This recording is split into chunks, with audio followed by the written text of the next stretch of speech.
રાજ્ય સરકારે ટેકાના ભાવે ઘઉંની ખરીદીની જાહેરાત કરી છે। ગીર સોમનાથ જિલ્લામાં ટેકાના ભાવે ઘઉંની ખરીદીની કામગીરી ગોકળ ગતિએ થતા ખેડૂતો રોષે ભરાયા છે। હજારો ખેડૂતો પાસેથી ટેકાના ભાવે ખરીદી બાકી હોવાથી ખેડૂતોને ભારે મુશ્કેલી વેઠવાનો વારો આવ્યો છે। સરકારની ટેકાના ભાવે ખરીદીમાં વિલંબ થતા ભારતીય કિસાન સંઘે મુખ્યમંત્રી અને કૃષિ મંત્રીને લેખિત રજૂઆત કરી છે। 4695 ખેડૂતોએ નોંધણી કરાવી હતી, જેમાંથી માત્ર 471 ખેડૂતોની જ ખરીદી થઈ શકી છે। અનેકવાર ખરીદ કેન્દ્ર પર ગયા બાદ પણ બહાના કરીને પરત મોકલી દેવામાં આવ્યા હોવાનો પણ ખેડૂતોએ આરોપ લગાવ્યો છે। તત્કાલિક ટેકાના ભાવે ખરીદીની ખેડૂતોએ માંગ કરી છે।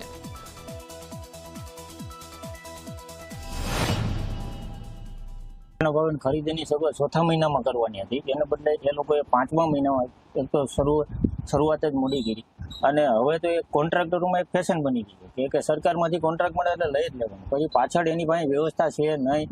અને જ્યારે પણ એને રજૂઆત કરીએ ત્યારે મજૂરને બાના કાઢી અને આ એક મહિનાની અંદર ખાલી 30 થી 35 જેવા ખેડૂતોની નોંધણી હજી તો એને ખરીદી કરી। એ બધા ઘઉંના ખેડૂતે રજીસ્ટ્રેશન કરાવ્યા। તાલાળા તાલુકાના માત્ર મને ખ્યાલ છે એ પ્રમાણે 463 ખેડૂતનું રજીસ્ટ્રેશન થઈ ગયું છે। એમાંથી 80 થી 90 ખેડૂતના ખાતા બ્લોક થઈ ગયેલ છે, અધિકારી દ્વારા અમને જાણવા મળ્યું। 380 ખેડૂત ખરીદી કરવાની બાકી છે, એમાંથી 25 દિવસમાં માત્ર ને માત્ર 30 થી 32 ખેડૂતના ઘઉં જોખાણા, બાકીના બધા ઘઉં ખેડૂતના એમને પડ્યા છે, ધક્કા ખાય છે। આપણે બારદાનનો કે પૂરતા પ્રમાણમાં નહોતા અને પ્લસ મજૂરોનો થોડોક શોર્ટેજ હતો, એને લઈને ખરીદી ધીમી ગતિએ થયેલી હતી।